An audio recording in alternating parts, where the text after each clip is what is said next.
최근에 세계 스마트폰 가운데 세계 최고의 브랜드를 자랑하고 있는 모 회사에 선이 없는 무선으로 듣는 이 블루투스 이어폰이 있습니다.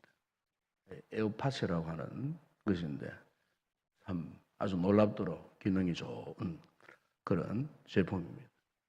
그래서 가격이 비싸기 때문에 함부로 구입할 수 없는 그런 보조 도구 가운데 하나인데, 얼마 전에 중국에서 너무너무 똑같은 이런 에어팟이 출시가 되어서 가격은 무려 5분의 1도 채되지 않는 가격에 똑같은, 생김새도 똑같고 케이스도 똑같은 그런 제품이 얼마 전에 출시가 되어졌습니다.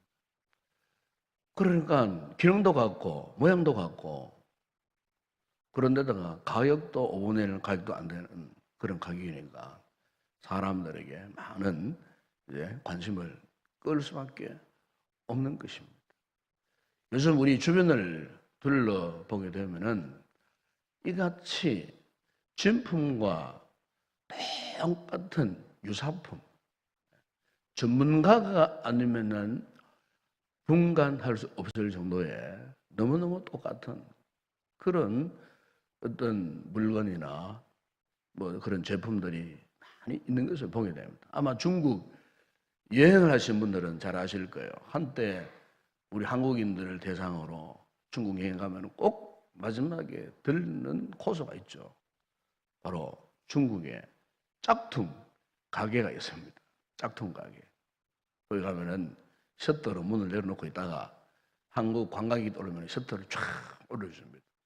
그러면 1, 2층, 3층 건물, 높은 건물에 들어가 보면은 거기에 온갖 잡다한 세계 유명 브랜드 마크를 달고 있는, 근데 언뜻 보면은 그게 진품인지 유사품인지 가짜인지 분간하기 힘들 정도로 너무너무 똑같이 만들어요.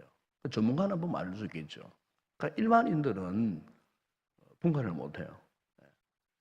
그래서 그것이라도 한번 사들고 오는 게 한때 여행객들의 마지막 코스였는데, 요즘에는 많이 그런 것을 건절하기 때문에 우리 스스로도 가짜 품을 피하는 그런 상황이 있지만, 어쨌든 이렇게 우리가 이 세상의 이 주변을 둘러보게 되면은 소위 말하는 짝퉁, 오죽했으면요 최근에 표준대 국어사전에도 옛날에는 짝퉁이라는 단어가 없었어요.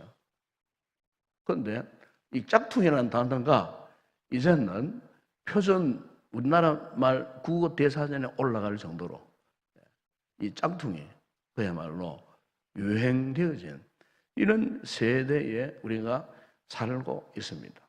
아마 여러분 지난달 어떤 TV를 보신 분들은 알 수 있겠지만은 은혜로 교회 사건이 굉장히 참 지난 8월 달에 큰 기독교 교회에 문제가 되었던 그런 뉴스들이 있었습니다. 그 은혜로 교회에 담임하는 목사는 여자 목사입니다. 신옥주 목사라고, 그 목사가 이 은혜로의 교회 신도들을 남태평양 피지라는 지역에 이주를 시켰어요. 그런데 무려 400명이 넘는 그 신도들이 남태평양 피지 지역으로 이주를 했어요. 이주를 했는데 거기서 뭘 하느냐면은 그 목사 아들이 경영하는 그레이스 로드라고 하는 그룹이에요. 이미 피지에서 유명한 그룹이 되어버렸어요. 그러니까 이 국내에서 목회하면서 신도들을 요구한 거예요. 여기에서 훈련 잘 받고 통과된 사람은 낙도, 그들이 말하는 낙도, 하나님이 약속하신 땅, 그 낙도에 갈 수 있다 유혹을 해갖고 이 신도들을 무려 400명이 넘는 신도들을 피지로 강제 이주를 시켰어요. 그런데 그 신도들이 거기에 서로 갈렸고, 목사가 무엇을 시키든지, 그 교회가 무엇을 시키든지, 놀라운 거는 그 교회가 어떤 일을 행하냐면은 소위 이 타작마당이라는 것을 만들어 갖고 이제 귀신을 쫓아낸다고 하는 명목으로 교인들이 조금만 허튼 짓을 하면 어떻게 하느냐면은 귀신 들렸다. 자기 몸 안에 있는 귀신 쫓아내야 된다. 이래가지고 타작마당 시간이 있어요. 타작마당 의식이 있어요. 한마디로 두들겨 패는 거예요. 참 기가 막혀요. 이거 TV 보니까요. 아들하고 엄마하고 둘이 그 예배 시간 안차 넣어놓고 서로 따개를 때리는 거예요. 네? 아들이 엄마 뺨을 따개를 때리는 거예요. 또 맞고 있는 거예요. 엄마가 아들의 따개를 때리는 거예요. 도저히 있을 수 없는 상황. 네? 그들이 교리였어요. 그렇게 귀신이 떠나간다. 예배를 내다가 목사가 내려와가지고 여신도의 머리채를 그냥 훌쩍 잡아 당겨버려요. 목사가 예배 시간에 남자 성도의 뺨때기를 때립니다. 맞고 있어요. 참 기가 막힌 모습이. 그런데도 그게 완전히 맹종합니다. 굴종시키고 세뇌시키고. 그래서 그것을 통과한 사람에 대해서는 낙도해 간다 해서 남태민양 피지에 들어가면 못 나와요. 들어가면 노예 생활 같이 밥 깔고 뭐 과수원 일하고 온갖 잡부처럼 일하고. 예? 거기서 나오는 이익금은 그 아들의 그룹에 돈을 집어넣고 그룹을 살고 그 나라의 정치권과 결탁해가지고 불법을 행하고. 그러면서도 국내에서는 교회를 세우고 목회한답시고 성도들은 능력하고 착취하고요. 예? 세뇌된 교회들은 옴짝달아서 못하고. 그것을 보니까요, 막 가슴에 막 불이 끓어오르는 거예요. 어떻게 저 귀한 영혼들이 저런 악한 거짓의 영에 유혹을 받아가지고 저렇게 거짓 진리에 빠져들어가가지고 농락을 당하는지. 얼마 전에 우리 교회에서 노회가 있었습니다만 제가 이단 대책 그 문제를 이야기할 때 제가 마지막에 나가서 이런 제의를 했어요. 현재 우리 한국교회 안에 우리 교단 마크를 도용하고 마치 건전한 교회처럼 행세하는 신천지 교회들이 있는데 이걸 총회 차원에서 법적으로 좀 대응해서 그거 해야 되지 않겠냐. 이렇게 해서 제가 제안을 해서 아마 내년도 104회 총회 때 아마 헌의가 될 것으로 그렇게 알고 있습니다. 왜냐하면 굉장히 심각합니다. 그게 지금. 이단 신천지가 말이죠. 대한예수 장로의 간판 걸고 우리 교단과 똑같은 로고를 사용하고 그렇게 해서 많은 이 성도들을 이렇게 현혹시키고 유혹해서 그들의 세력으로 끄집어 들어가려고 하는 이런 참 무시무시한 이 전략들을 지금 이단들이 아주 계획적으로 전략적으로 그렇게 펼치고 있는 모습들을 보게 됩니다. 이렇게 우리가 기독교계 안에서도 진짜적인 교회인지 가짜 교회인지 요즘에는 정말 참 혼란스럽게 하는. 여러분 오늘 이런 시대에 살고 있습니다. 이런 시대에 우리가 건강한 믿음 생활을 하기 위해서 저는 두 가지를 말씀드리고 싶어요. 첫 번째 하나는 우리 성도들이 영적인 분별력을 가지셔야 됩니다. 분명한 분별력이 있어야 됩니다. 분별력을 갖지 못하면 다 넘어집니다. 오늘 본문에도 보세요. 마지막 시대에 거짓 선지자들을 삼가라. 삼간다면 분별해라 가면 합니다. 거짓 교회, 거짓 이단들, 거짓 사술들을 펼치고 우리의 신앙을 좀먹고 도둑질하려고 하는 그 악한 세력들에 대해서 삼가라, 분별하라. 왜요? 그들이 양의 옷을 입고 있어요. 우리와 똑같은 진리를 가장하고 있어요. 양의 옷을 입고 있어요. 속에는 일인데, 그러니까 보세요. 분별력이 없는 사람은 겉모습만 보고 양의 그냥 가죽만 입고 있는 그 모습만 보고 거기에 빠져 들어간다 그 말입니다. 영적인 분별력이 없으니까 거기서 빠져 들어가는 거예요, 여러분. 더군다나 요즘 많은 사람들이 왜 그런 거짓 진리에 거짓 이단들에게 현혹되어서 유혹되어서 빠져들어간 줄 아십니까? 지금 우리 삶이 너무 평안한 거예요. 교회 역사를 보게 되면요, 교회가 핍박의 시대에, 고통의 시대에는요, 예? 성도들이 좀처럼 그 이단 진리에 빠져 들어가질 않았어요.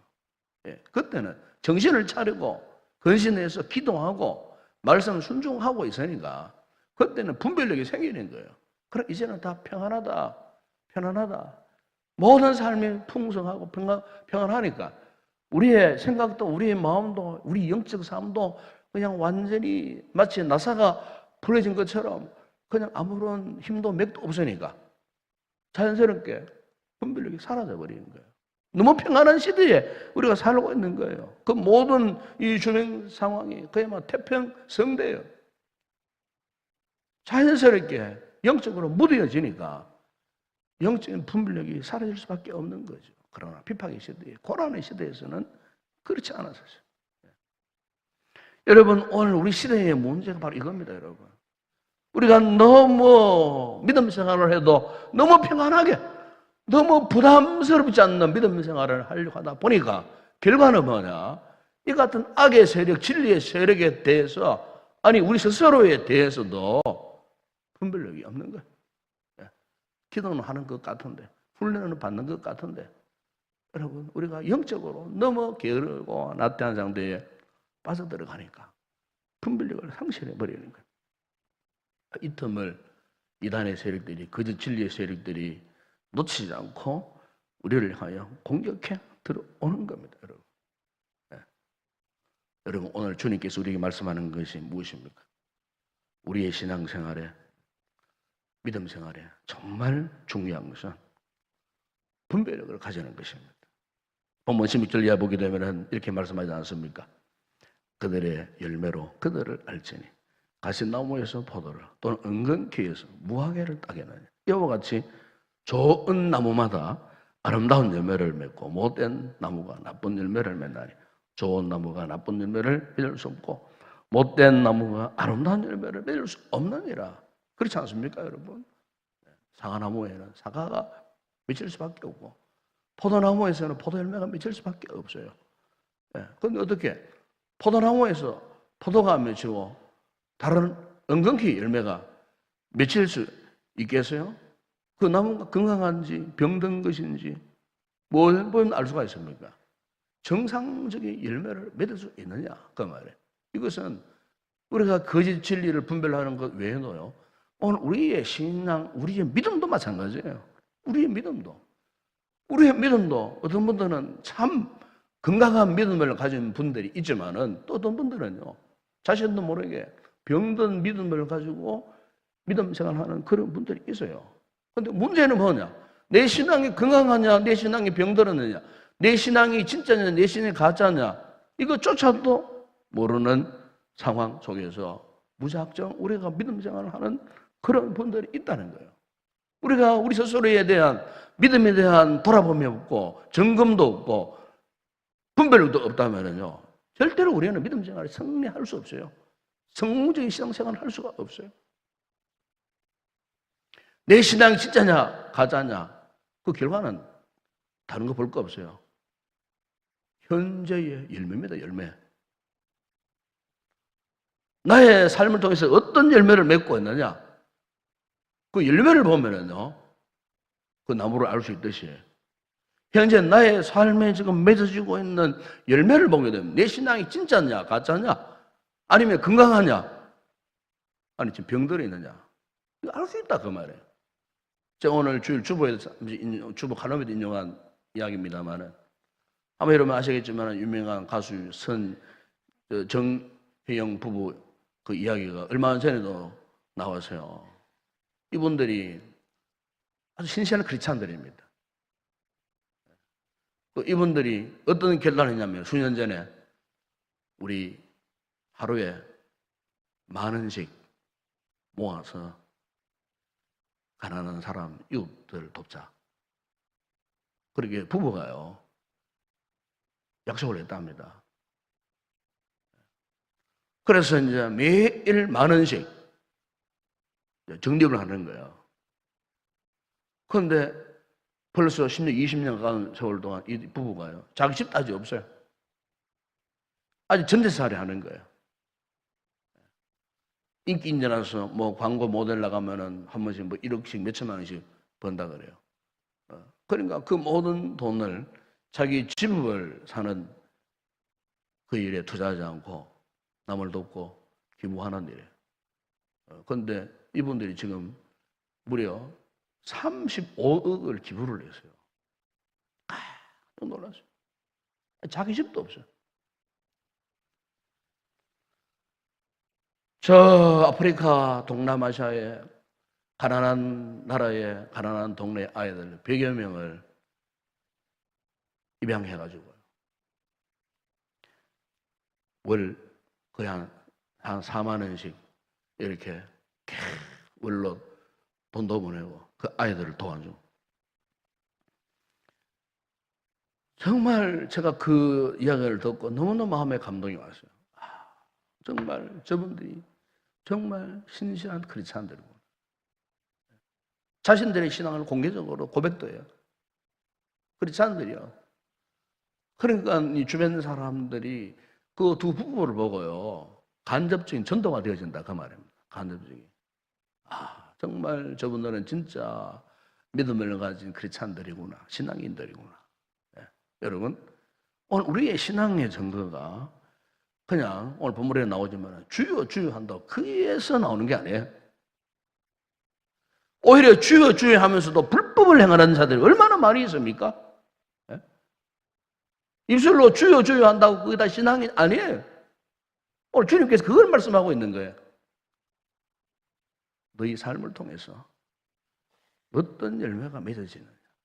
너희 마음에서, 입술에서, 행위에서 어떤 열매가 맺어지느냐. 만나면 누구를 비판하고 판단하고 정죄하고 한 그 입술에서 무슨 신앙의 증거가 나타날 수 있겠느냐 그 말이에요. 우리 입술이 바르지 못하고 올바르지 못하는데 좋은 소리 못하는데 지금 내 행위에서 좋은 열매를 맺지 못하는데 과연 그 신앙이 진짜냐 그 말이에요. 가짜 아니면은 병든 신앙이 아니냐 그 말이에요. 오늘 주님께서 그것을 지금 우리에게 말씀하고 있는 거예요. 형제가 모이면 서로 위로하고 격려하고 좋은 말하고 건설적인 이야기를 하고 주의 몸된 교회를 위해서 어찌하고 내가 어떻게 하면 내가 주의 몸을 세워나가는 이런 일에 앞장설까 하는 이런 자세에서 내 몸도 마음도 내 젊음도 물질도 주님 앞에 드리고 헌신해서 어쨌든 하나님의 나라가 이 땅에 확장되는 일에 내가 쓰임 받겠다라고 하는 이 같은 일념과 각오로 우리가 하나님의 나라를 섬겨나가야 됨에도 불구하고 입술로는 주여 주여 해요. 마지막 결과는 불법을 행하는 결과에서 과연 오늘 우리의 믿음이 하나님 앞에 온전할 수 있느냐 그 말입니다. 오늘 주님께서 우리에게 지금 그것을 말씀하고 있는 거예요. 그래서 주님께서 우리에게 이 같은 분별력과 함께 또 하나 가실 것을 말씀합니다. 오늘 보면 여러분 21절 이하 보세요. 나더러 주여 주여 하는 자마다 천국에 다 들어갈 것이 아니요 다만 하늘에 계신 내 아버지의 뜻대로 행하는 자라에 들어가리라. 무슨 말입니까? 순종이 필요하다 그 말이에요. 순종. 여러분 오늘 우리 신앙의 마지막 최고의 보루는요 순종이에요. 순종. 입술로 아무리 주여 주여 하지만은 그 사람의 믿음의 결과가 순종하지 않는다. 그 앞에 쌓아 놓았던 모든 공력은 흑사로 돌아갈 뿐이에요. 물거품 물거품. 여러분 순종이 우리의 믿음의 집을 견디게 하는 겁니다. 환난 비박 박해의 시대에 내 삶에 아무리 힘들고 어려운 역경 속에 그래서 여러분 순종하는 자들에게는요 우리의 마음에 신령한 기쁨이 넘쳐요. 여러분 신앙생활 내가 순종한다는 증거는요 여러분 마음에 기쁨이 있는 겁니다. 기쁨.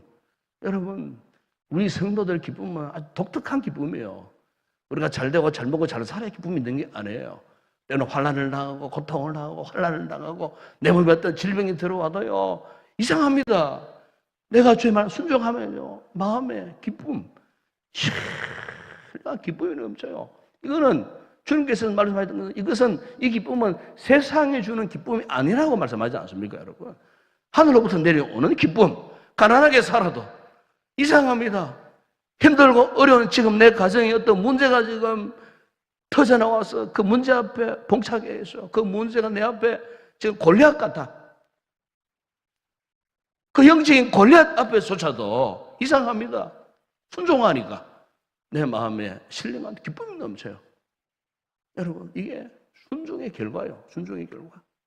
오늘 사랑하는 여러분, 오늘 우리가 이 새벽에 다시 한번 우리 신앙을 한번 돌아보고 점검해 봤으면 좋겠습니다. 첫째, 분별력이 있는 것. 그리고 순종에 따라오는 삶을 내가 지금 살고 있는가. 오늘 우리의 신앙이 과연 하나님 앞에, 주님 앞에 건강한가, 그렇지 못한가. 혹 내 신앙이 가짜는 아닌가.